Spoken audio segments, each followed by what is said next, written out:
Today we're going to talk about line of best fit. So the line of best fit is a line on a scatter plot showing the direction that a group of points seem to be heading. The equation of this line can be used to predict future data points. So here is a scatter plot that is without the line of best fit. And based on that same exact graph, this line is the one that is the line of best fit. That means that it's the one that predicts what's going to happen in this as time goes on, okay? All of the points are not going to be 100% on that line, and that's okay, but it's just the line of best fit. So there are steps to writing the equation for the line of best fit, and those steps are this. So every single time, we're going to find the slope of the line by picking 2 points. And then we're going to find the y-intercept of this line and then write the equation into slope-intercept form, which is y equals mx plus b. So if we're looking here, it's going to be best to use 2 nice, easy points. So the point 2, 3 is a nice, easy point that is on this, and the point 4, 4 is a nice, easy point that's on our line of best fit. You could have also used this, the point 0, 2 there as well. It's kind of up to you. You're choosing 2 of them. And so we're going to count the slope. You can either use the formula for slope or you can just count rise over run. So if we're going from, you always go from the left-hand point to the right-hand point. So we're going to go up 1 and right 2. So our slope is 1/2. The y-intercept is where it's going to cross the y-axis. So that's a positive 2. So this is our m. This is our b. And so now we're going to write the equation as y equals mx plus b. All right, so you have to count rise over run, you have to find the y-intercept, and then you have to write that into y equals mx plus b form. Okay, so we're going to practice this first with a couple of them that are already drawn for us. So we're going to write the equation for the line of best fit for the graphs below. So again, we need 2 things to write this. We need to know what m is, and we need to know what b is. So in this case, b is pretty easy to find. It's already right there. It is a positive 3. And then our slope, we're finding 2 nice, easy points. So here's a point. Here's a point. We rise 2, we run 3, or sorry, we rise 2, we run 4. So that can be simplified to be 1/2. So our equation here is y equals 1/2 x plus 3. All right, let's take a look at another one. So here, we still need our m and our b. In this case, we don't have anything on the y-intercept. Okay, we don't have a b value yet. So let's figure out what the slope is and then try and work on using that pattern to help us out. So here are 2 nice, easy points. We go down 2 and right 2.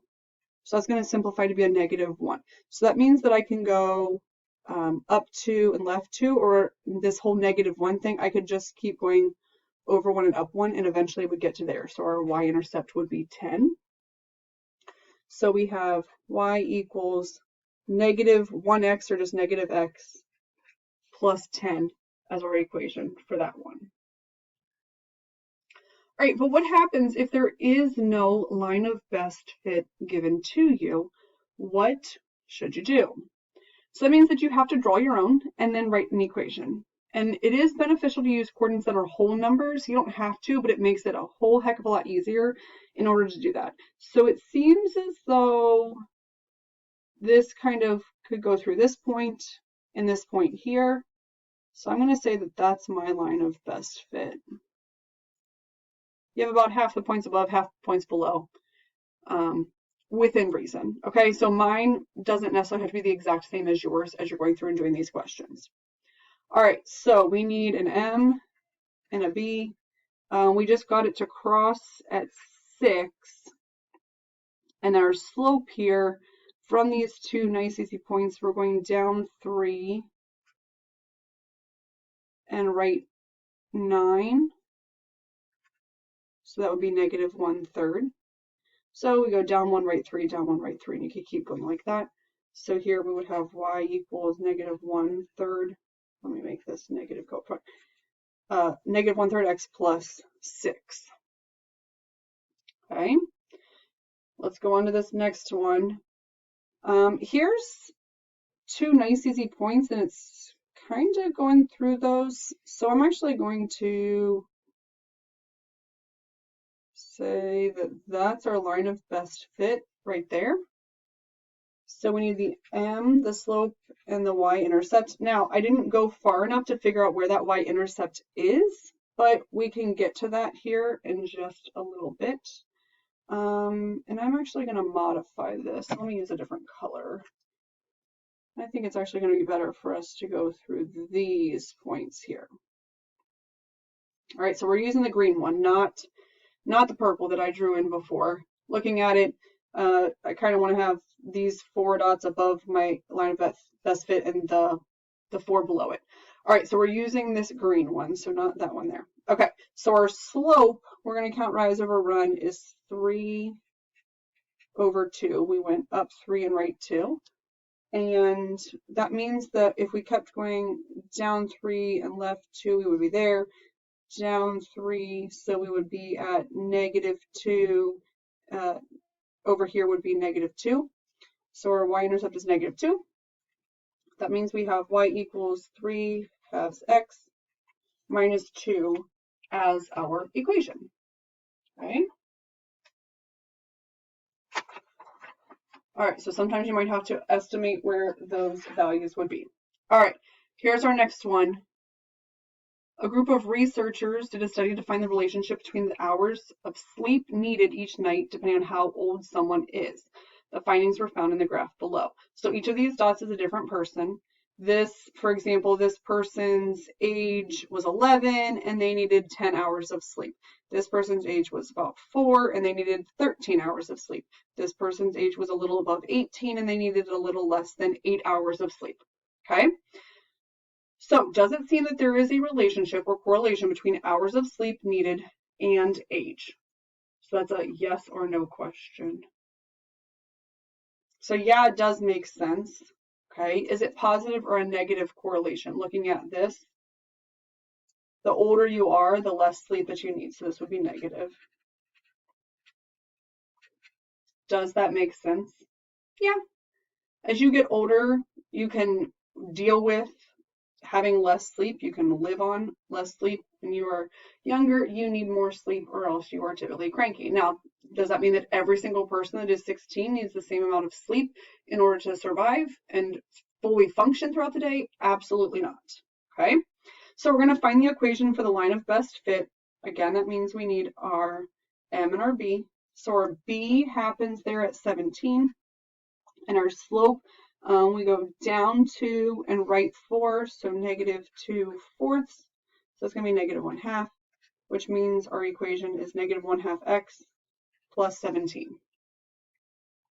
Now that we have our equation, okay, part C says, using your equation for the line of best fit, predict how many hours of sleep a 22-year-old needs. So was the age the input or the output? So this means that we're going to plug in 22 for x. So we have -1/2 times 22 plus 17. That means that half of 22 is 11, so that would be -11 plus 17 would be 6. So that means that we're predicting that a 22-year-old would need 6 hours of sleep. Okay. Last one here for this one, using your equation of the line of best fit, predict at age 0 how many hours of sleep they would need. Okay, so all right, so at age 0, that means that we would plug in 0 for the age, which would give us 0 there, so 17. And so that means that a baby, when they're first born, should need 17 hours of sleep, again, on average. What is this point called? So it's called the y-intercept. Okay, that is called the y-intercept. Now, I didn't do one like this here, but you could always go the other direction.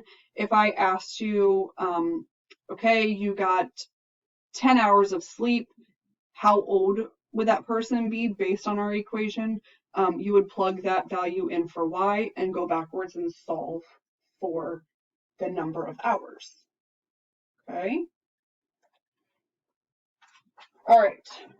So here we have a study was done to find the relationship between hours studied for a math test and the grade received on the test. Below is the table for this data. And so I already took those points and I plotted them, just like we did with scatter plots. So I took each of these values. So 0, 20 is plotted, and then 4, 55 is plotted. And I went through all of them and plotted all of those points along the way. Now we need to draw a line of best fit and then answer the questions down here below. So it appears as though if we use these points, so the y-intercept point and this point, and I'm going to do my best to connect them here. It looks as though if we use those, that might be a pretty good representation of what we got going on. Okay, so does it seem that there's a relationship or correlation between hours studied and test scores? So yes, and it is positive. Does this correlation make sense? So again, we kind of talked about this before. Typically, the more you study, the higher your grade is going to be. That does not mean that if I study forever, that I'm guaranteeing myself to get 100%. Okay? So we're going to find an equation for the line of best fit for this data. So I'm going to make those points that we're going to focus on a little bit bigger. So our y-intercept, it crosses at 20. In terms of our slope, here's where we got to be careful. We're not just going up by 1 here, we're going up by 5. So 5. So we went up 60, and we went over 5. So that means that our slope here is 15. Okay, that means that our slope here is not 15, it's 12. All right, so that means our equation is y equals 12x plus 20. Okay, using our equation of the line of best fit, we're going to predict what score you would get if you studied for 8 hours. So hours is the input. Okay, hours is the input. So that means that we would plug in x equals 0. Sorry, 8 hours, plug in x equals 8. And then we're going to do that math. So 12 times 8 is 96 plus 20 is 116. Now, is that actually possible? I mean, I guess yes, if there were extra credit on that. I don't know that there would be that much extra credit, but could it happen? I mean, I guess yes. All right, so would it be possible for someone to get 100% on the test and not study?